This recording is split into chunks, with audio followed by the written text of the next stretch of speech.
Unit 1 diversity in the living world. आज हम start करने जा रहे हैं चैप्टर 1 हमारी क्लास 11 का, जिसका नाम है the living world. The living world हमारी इस यूनिट में 4 चैप्टर्स हैं। Chapter 1 the living world, chapter 2 the biological classification, chapter 3 the plant kingdom and chapter 4 हम सबका favourite animal kingdom. Chapter 1 start करते हैं हम आज हमारा the living world. Living world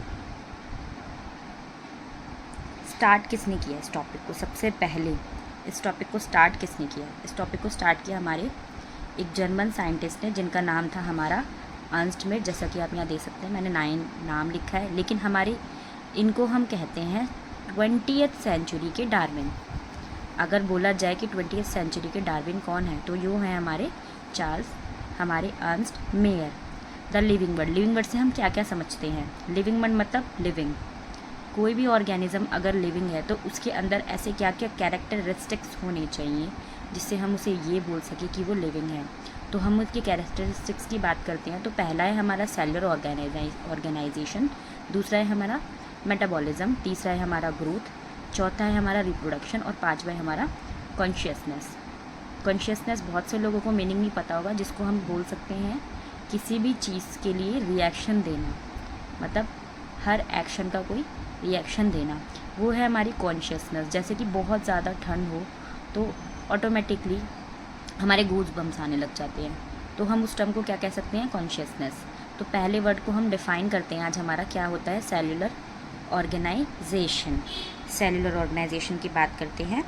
all living organisms grow, increase in mass and increase in number of individuals are twin characteristics of growth।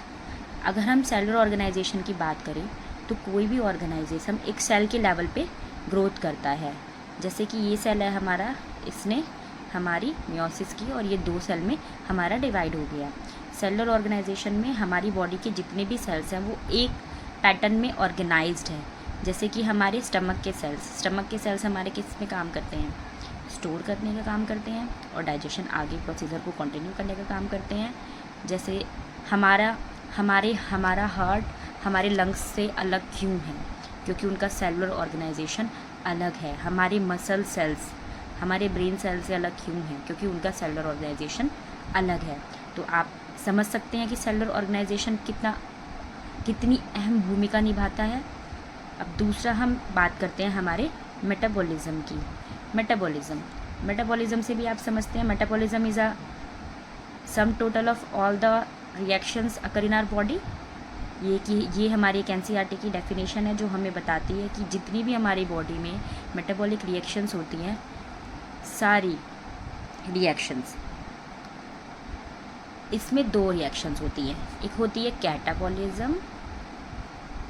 Catabolism और एक होती है हमारी एनाबॉलिज्म। कैटाबॉलिज्म का मतलब होता है ब्रेक डाउन और एनाबॉलिज्म का मतलब बिल्डिंग अप। दोनों ही भी है हमारे, लेकिन ये है ब्रेक डाउन और ये है बिल्डिंग अप। नेक्स्ट हम बात करते हैं हमारी ग्रोथ की। ग्रोथ हमारी अपीयरेंस के अकॉर्डिंग हम डिफाइन करते हैं कि ग्रोथ हमारा कोई सेल ग्रो कर रहा है।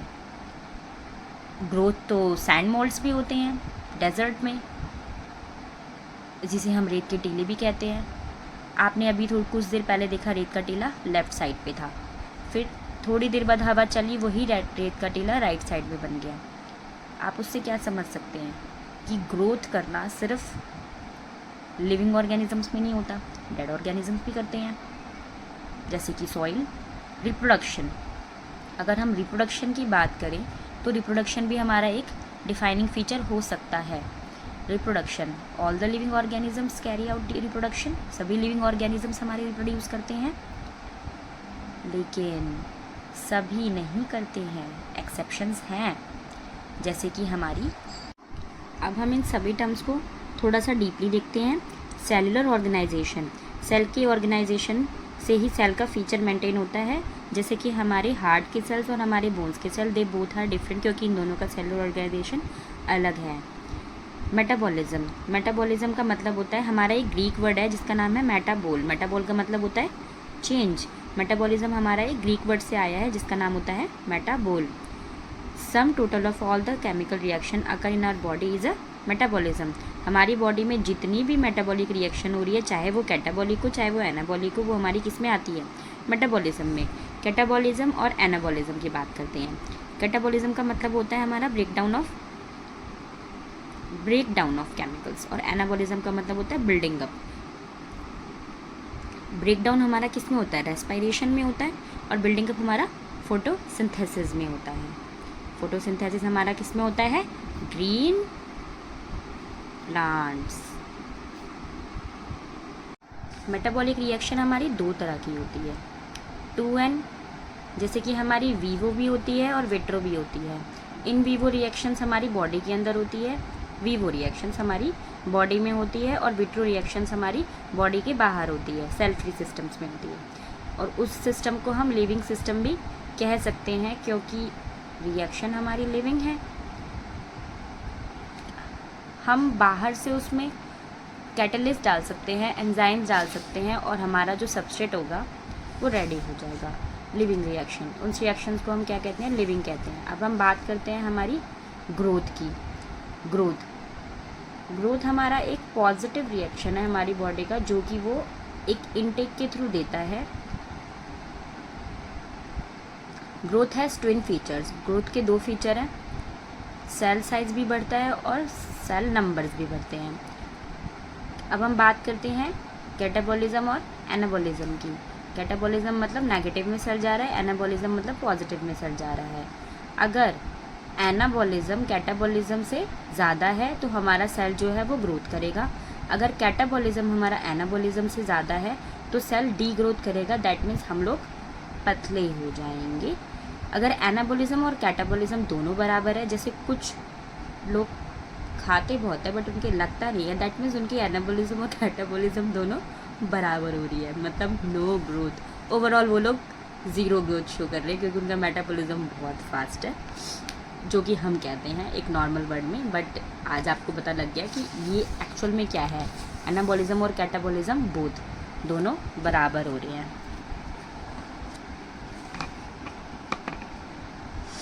अब हम बात करते हैं प्लांट ग्रोथ की। प्लांट ग्रोथ और एनिमल ग्रोथ, हम ग्रोथ के फैक्टर की बात कर रहे हैं इस टाइम।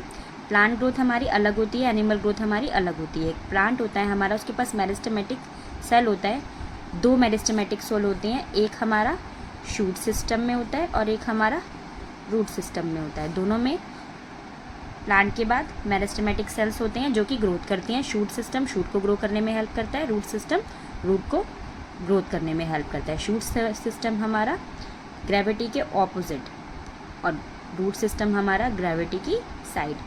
अनलिमिटेड ग्रोथ, हमारा जो प्लांट होता है वो अनलिमिटेड ग्रोथ शो करता है। इनडेफिनिट ग्रोथ होती है उसकी, कॉन्टिन्यूस ग्रोथ होती है और इनडिटर्मिनेट ग्रोथ होती है।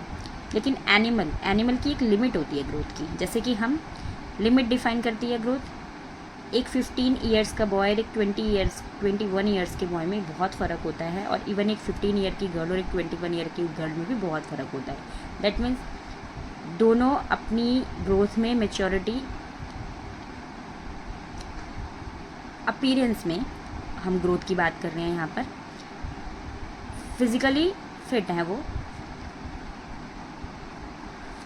तो ग्रोथ एक डिफाइनिंग फीचर हमारा नहीं हो सकता, क्योंकि ग्रोथ तो सैंड मॉल्ड्स भी करते हैं, नॉन लिविंग भी करते हैं, लिविंग भी करते हैं, नॉन लिविंग भी करते हैं। नॉन लिविंग एक्सट्रिंसिक ग्रोथ करते हैं, मतलब बाहर आउटर साइड से, और हम जो कि लिविंग हैं हम इंट्रिंसिक ग्रोथ करते हैं, मतलब इनसाइड से, जो कि दिखती है। नॉन लिविंग की जो ग्रोथ है एक्सट्रिंसिक, वो रिवर्सिबल है। लिविंग की भी रिवर्सिबल है, बट अगर आप फैट लॉस की बात कर रहे हैं तो एक वर्कआउट करके कोई भी अपनी बॉडी को स्लिम कर सकता है। इसका मतलब ये नहीं है कि वो लिविंग नहीं है, वो लिविंग है, बट ग्रोथ हमारा डिफाइनिंग फीचर नहीं हो सकता किसी भी ऑर्गेनिज्म का। अब हम बात करते हैं रिप्रोडक्शन की। रिप्रोडक्शन हमारे दो तरह के होते हैं, जैसे कि हम जानते हैं एसेक्सुअल रिप्रोडक्शन और सेक्सुअल रिप्रोडक्शन। एसेक्सुअल में सिर्फ एक पेरेंट पार्टिसिपेट करता है, लेकिन सेक्सुअल में हमारे बाई पेरेंट्स होते हैं क्योंकि गैमेट्स फॉर्मेशन होता है। रिप्रोडक्शन हमारा स्मॉल ऑर्गेनिजम्स में स्पोर्स की फॉर्म में होता है। लोअर ऑर्गेनिज्म जैसे अलगी, जूस्पोर्स, फंजाई, कॉनिडियाज, इन सब में स्पोर्स बनते हैं। स्पोर्स की फॉर्म में ये लोग रिप्रोडक्शन करते हैं। ये एक स्पोरिक रिप्रोडक्शन होती है जिसे हम एसेक्सुअल रिप्रोडक्शन भी बोलते हैं। फिशन हमारा किस में होता है? अमीबा में। अमीबा यूनिसेलुलर ऑर्गेनिज्म है, ये अकेला एग्जिस्ट करता है नेचर में, ये बाइनरी फिशन करता है। अमीबा हमारा कुछ इस तरह से होता है, ये ये अपना साइज़ बड़ा कर लेता है, देन आफ्टर ये अपने सेल को डिवाइड करता जाता है एंड देन आफ्टर ये 2 सेल्स में सेपरेटली कन्वर्ट हो जाता है। ये है हमारे अमीबा का बाइनरी फिशन, जैसे कि आप देख सकते हैं आपकी स्क्रीन पर। फ्रेगमेंटेशन की बात करते हैं हम। फ्रेगमेंटेशन हमने स्पायरोगैरा में देखा है। मॉस में फिलामेंटस स्ट्रक्चर बनता है जिसे हम कहते हैं protonema of moss. Protonema of moss बहुत इंपॉर्टेंट है, ये आप नीट के बेसिस पे पढ़ सकते हैं, काफ़ी बार एग्जाम्स में पूछा भी गया है। फ्रेगमेंटेशन हमारे फिलामेंटस ऑर्गेनिजम्स में होता है जैसे कि स्पायरोगैरा। ये अपनी बॉडी को एक पार्ट में डिवाइड कर लेते हैं एंड देन उसको पूरा रीजनरेट कर देते हैं। फ्रेगमेंट्स करके रिप्रोडक्शन शो करते हैं। ये हमारे स्मॉल ऑर्गेनिजम्स हैं। अब हम बात करते हैं रीजनरेशन की। रीजनरेशन हमारा प्लेनेरिया में हमने देखा है। प्लेनेरिया हमारा कुछ इस तरह का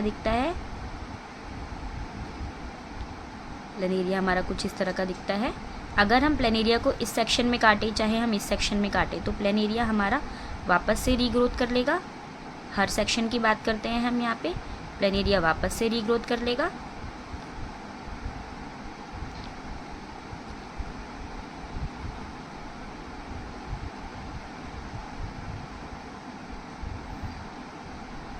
ये 4 पार्ट्स में अपने आप को रीग्रोथ कर लेगा। अगर हम इसे 4 पार्ट्स में करेंगे तो प्लेनेरिया रीजनरेट करता है, वो भी फुल्ली रीजनरेशन कर सकता है। हमने ऐसा रीजनरेशन और कहाँ देखा है? अपनी डेली लाइफ में देखा है हमने। एक एग्जाम्पल किसका? हमारी छिपकली का एग्जाम्पल, लिजर्ड,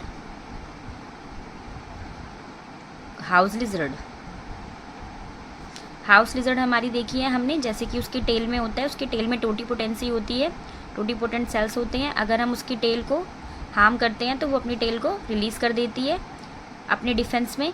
देन आफ्टर कुछ टाइम बाद हम देखते हैं कि उसकी टेल वापस से रीग्रोथ कर चुकी है।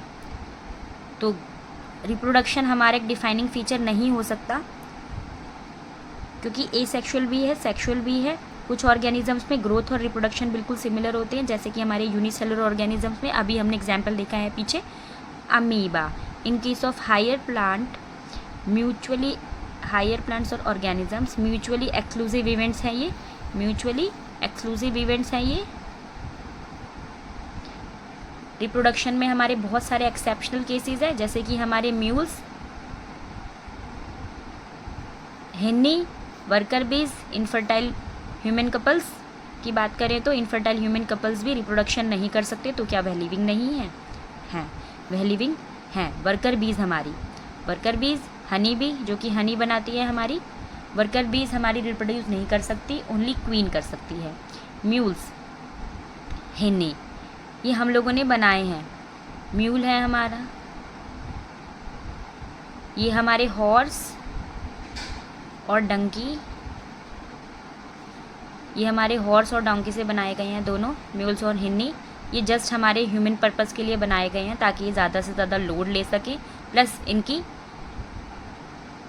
इनटेक बहुत कम हो, मतलब ये खाना कम खाएं और काम ज़्यादा करें, हमने इसलिए बनाए हैं म्यूल्स। अब हम बात करते हैं हमारे रिप्रोडक्शन हमारा एक डिफाइनिंग फीचर नहीं है। अगर हम इस तरीके से देखा जाए कि रिप्रोडक्शन हर ऑर्गेनिज्म करे जो कि लिविंग हो, तो रिप्रोडक्शन हमारा डिफाइनिंग फीचर नहीं है। ध्यान से सुनिए, ग्रोथ हमारा डिफाइनिंग फीचर नहीं है, रिप्रोडक्शन हमारा डिफाइनिंग फीचर नहीं है।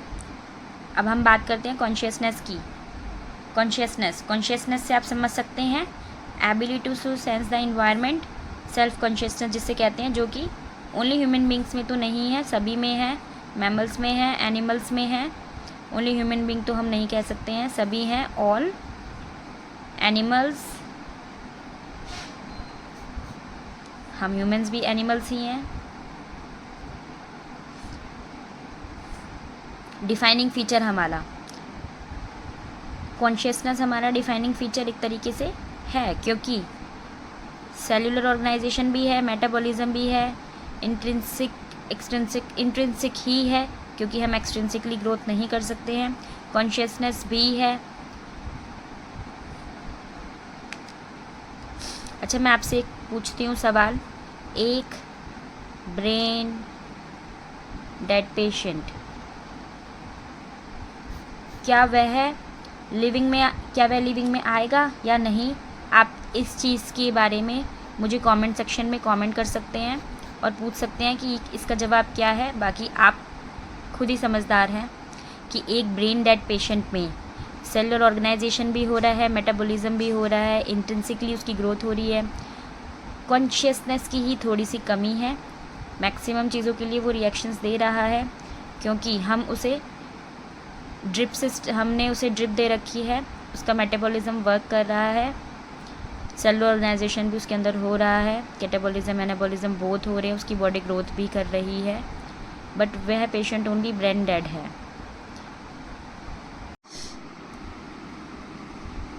अब हम यहाँ बात करते हैं हमारी बायोडाइवर्सिटी की। बायोडाइवर्सिटी हमारी 13 to 14 मिलियंस हमारी बायोडाइवर्सिटी है, जिसमें 13% ही हम डिस्कवर कर पाए हैं, जिसमें हमारे आते हैं 1.7 to 1.8 मिलियन।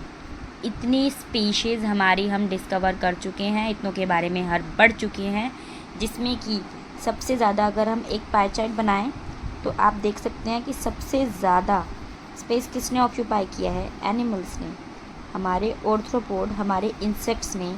सबसे ज़्यादा हमारे प्लेनेट पे कौन है? इंसेक्ट्स हैं। देन आफ्टर हमारे एंजियोस्पर्म है। एंजियोस्पर्म मतलब हमारे flower giving plants. Gymnosperm and angiosperm आप पहले भी पढ़ चुके हैं, नाम से आप समझ रहे होंगे मैं किस बारे में बात करना चाहती हूँ। टेक्सोनॉमी, टेक्सोनॉमी के फादर हैं हमारे कार्लस लिनियस, और सिस्टमैटिक्स के भी हमारे कार्लस लिनियस। टर्म हमारी किसने दी थी टेक्सोनॉमी? एपीडी कैंडोल ने। हमारा नीट ये पूछता है, हर बार पूछता है कि टर्म किसने दी थी।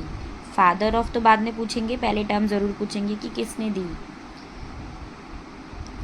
ग्रीक टेक्सिस, टेक्सिस का मतलब होता है हमारा अरेंजमेंट, और नॉमस का मतलब होता है नॉर्म्स। टेक्सोनॉमी मतलब arrangement of organisms. Derived from, ये किसने डिराइव किया है? लैटिन से आया है ये वर्ड हमारा सिस्टमेटिक्स। सिस्टमेटिक्स का मतलब होता है एक सीक्वेंस या एक ऑर्डर में। बात करते हैं हमारे अगले टॉपिक की, जिसमें पढ़ते हैं हम किसके बारे में? टेक्सोनॉमी के बारे में। टेक्सोनॉमी, हम किसी भी ऑर्गेनिजम्स को अगर हम कोई प्लेस देते हैं तो हम किस बेसिस पे देते हैं? हम उसको किस बेसिस पे प्लेस देते हैं? उसके कैरेक्टराइजेशन के अकॉर्डिंग, आइडेंटिफिकेशन के अकॉर्डिंग। फिर उसका हम नॉमेनक्लेचर करते हैं, मतलब हम जैसे कि नामकरण, फिर हम उसका क्लासिफिकेशन करते हैं। तो कैरेक्टराइजेशन करने के लिए पहले हम उसे पढ़ना पड़ेगा, देन आफ्टर हम उसे आइडेंटिफाई करेंगे कि उसे हम कौन सी प्लेस दें, पर पहले हम उसके बाद उसका नाम भी रखेंगे, फिर क्लासिफिकेशन। ये हमारा नीट में पूछा गया सवाल है। ये चारों स्टेप्स 1 2 3 4, ये आपको लाइन वाइज लिखे दिए जाएंगे, ऊपर नीचे बदल भी दिए जाएंगे एक आध दो इसमें से, बट आपको ये इसी तरीके से याद होना चाहिए। Characterization, identification, nomenclature and classification, ये बहुत ज़रूरी है, जिसको हम कह सकते हैं CINS। फाइलोजेनेटिक इवोल्यूशन हमारा बाद में ऐड हुआ था इसमें, बट हम इसके बारे में बात अभी नहीं करेंगे। बुक हमारी है सिस्टीमा नेचुरे, जो कि हमारी कार्लस लिनियस ने लिखी थी। इसमें उन्होंने अपने जिस ऑर्गेनिज्म के बारे में पढ़ा था उन्होंने नेचर में, उसके बारे में लिखा हुआ है। अब हम बात करते हैं टेक्सोनॉमी की। टेक्सोनॉमी की क्लासिफिकेशन, हम क्लासिफिकेशन किस बेसिस पे करते हैं? मॉर्फोलॉजिकली बेसिस पे। हम उन्हें देख के, मॉर्फोलॉजी मतलब उनकी आउटर अपीयरेंस के बेसिस पे, क्लासिकल मॉर्फोलॉजिकल के बेसिस पे की जाती थी टेक्सोनॉमी। लेकिन मॉडर्न टेक्सोनॉमी मॉर्फोलॉजी की बेसिस पे भी की जाती है, एनाटमी के बेसिस पे भी की जाती है, सेल के स्ट्रक्चर पे भी की जाती है कि वो यूकैरियोटिक है कि प्रोकैरियोटिक है, डेवलपमेंट के बेसिस पे भी की जाती है कि वो ऑन्टोजेनी है, डेवलपमेंटल हिस्ट्री उसकी पढ़ी जाती है पूरी, इकोलॉजिकल रोल्स भी देखे जाते हैं उसके, जिसमें हमारे प्रोड्यूसर, डिकम्पोज़र और कंपोजर्स भी आते हैं, जिसमें हम क्लासिकल टेक्सोनोमी को प्रेफर नहीं करते हैं, हम मॉडर्न टेक्सोनोमी को प्रेफर करते हैं, क्योंकि मोस्ट प्रोबेबल अगर हम बात करें तो ये ज़्यादा बेहतर है हमारी क्लासिकल टेक्सोनोमी में से, क्योंकि ये हर ऑर्गेनिज्म को हर तरीके से पढ़ता है एंड देन आफ्टर उसको टैक्सोनॉमिकली कैटेगरी में प्लेस करता है। बात करते हैं बाइनोमियल नॉमेनक्लेचर की। बाइनोमियल नॉमेनक्लेचर, बाइनोमियल मतलब दो नामों वाला, बाई मतलब टू। बाइनोमियल नॉमेनक्लेचर के हिसाब से हम किसी भी ऑर्गेनिज्म को कैसे रख सकते हैं किसी कैटेगरी के अंदर। कार्लोस लिनियस ने इस प्रिंसिपल के बारे में बात की थी। प्रपोज किसने किया था, प्रपोजल किसने रखा था, कैस्पर बोहीन ने रखा था। बुक हमारी है पीनेक्स, जो कि 1623 में इन्होंने दी थी। काफ़ी सारी बुक्स आई हैं। फिलोसफिया बोटानिका 1751 में, स्पीशीज प्लेंटेरम 1753 में, सिस्टीमा नेचुरे एनिमल किंगडम के ऊपर हमारी दी गई है प्रॉपर। इसमें 4325 स्पीशीज़ के बारे में जिक्र किया गया है, मतलब इतनी स्पीशीज़ के बारे में बताया गया है। हमने काफ़ी सारे बाइनोमियल नॉमेनक्लेचर्स की बात की है, तो इन सब के नॉमेनक्लेचर के लिए भी एक यूनिट बनाई गई होगी, संगठन बनाए जाते हैं हर चीज़ को प्लेस करने के लिए, सबको डिवाइड करने के लिए उनके अलग होते हैं। फंगस का अलग, प्लांट्स का अलग, बैक्टीरिया का अलग। बात करते हैं इनकी फुल फॉर्म देख लेते हैं। ICBN, ICBN मतलब हमारा international code for botanical nomenclature. Botanical में हमारे फंगस भी आते हैं, बोटानिकल। ICZN हो गया हमारा international code for zoological nomenclature. Zoological से आप समझ लेते हैं, इसमें सारे हमारे एनिमल्स आते हैं। ICNCP काफ़ी लंबा है बट फुल फॉर्म याद होनी ज़रूरी है, international code for nomenclature of cultivated plants. CP से आप समझ सकते हैं कल्टीवेटेड प्लांट्स की बात हो रही है। ICNB है हमारा international code for nomenclature of bacteria का हमारा अलग से है। ICUCN की बात करते हैं, UCN international code for, V है ये, U नहीं है, V है। VCN मतलब वायरस क्लासिफिकेशन एंड नॉमेनक्लेचर, किसी भी वायरस को हम कैसे नॉमेनक्लेचर में आके डालते हैं, नाम कैसे रखते हैं वायरस का। रूल्स फॉर बाइनोमियल नॉमेनक्लेचर हम देख लेते हैं। लैटिन एक हमारी डेड लैंग्वेज है, कैन नॉट बी मॉडिफाइड, जिसको हम मॉडिफाई नहीं कर सकते।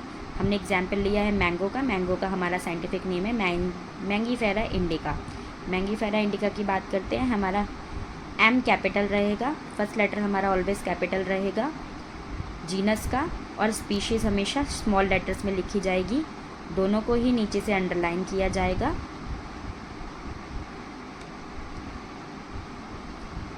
ये हमारा जीनस है और ये हमारा स्पेसिफिक एपिथेट है। लेकिन लेनिन को हम अंडरलाइन नहीं करेंगे, जिसने डिस्कवर किया है, साइंटिस्ट का नेम कभी भी अंडरलाइन नहीं किया जाता, इसलिए मैंने कट करके दिखाया है कि अंडरलाइन नहीं किया जाएगा। लैटिन लैंग्वेज ये हमारी, टाइप हम इटैलिक्स में लिखते हैं, अगर हम टाइप करेंगे तो इटैलिक्स में लिखेंगे, लेकिन हम कॉपी में नहीं लिख सकते इस तरीके से। हमने काफ़ी सारी स्पीशीज़ यहाँ पे लिखी है जीनस एंड स्पीशीज़ के साथ। रैटस ये हमारी रैट है, जिसका हमारा जीनस और स्पीशीज़ दोनों ही सेम है। गोरिल्ला हमारा गोरिल्ला की भी genus and species both same है। नाजा स्नेक है एक, इसकी भी हमारी जीनस एंड स्पीशीज़ सिमिलर है। पैंथेरा टिग्रिस हमारा टाइगर है। पैंथेरा लियो हमारा लायन है और पैंथेरा पैराडाइस हमारा लेपर्ड है। ये सभी पॉलीटिपिक जीनस है सेम। ब्रेसिका ओरेसिया वार कैपिटाटा ये हमारा कैबेज है। ब्रेसिका ओरेरिया वार बुट्राइटस कैपिटाटा कैबेज और बुट्राइटस हमारा क्वालीफ्लावर है। कोरस स्प्लेंडस स्प्लेंडस कोरस स्प्लेंडस हमारा क्या है, इंडियन, हमारे इंडियन क्रो की बात कर रहे हैं हम यहाँ। पैंथेरा टिग्रिस ऑटोनियम्स, जब दो चीज़ें सिमिलर हो जाएं तो हम उन्हें ऑटोनियम बोल सकते हैं। ये हमारा बंगाल टाइगर है। एंजियोस्पर्म्स में हम मैग्नोलीफाइटा के बारे में सबसे ज़्यादा पढ़ेंगे, ये हमारा बहुत इम्पॉर्टेंट है। ये हमारा जीनस है, ये हमारी स्पीशीज़ है और ये हमारी सब स्पीशीज़ है। और उसके बाद भी अगर हम कुछ यहाँ पीछे और लिख दें, जैसे कि यहाँ हमने कैपिटाटा लिखा है, यहाँ हमने ये लिखा है, तो हम इसे बांट सकते हैं। जैसे फर्स्ट हमारा जीनस होगा, सेकंड हमारी स्पीशीज़ होगी, थर्ड हमारा सब स्पीशीज़ होगी, और इसके बाद भी अगर हम और ऐड ऑन करते हैं तो वो वैरायटी होगी, प्लांट या एनिमल बोथ, जिसमें भी।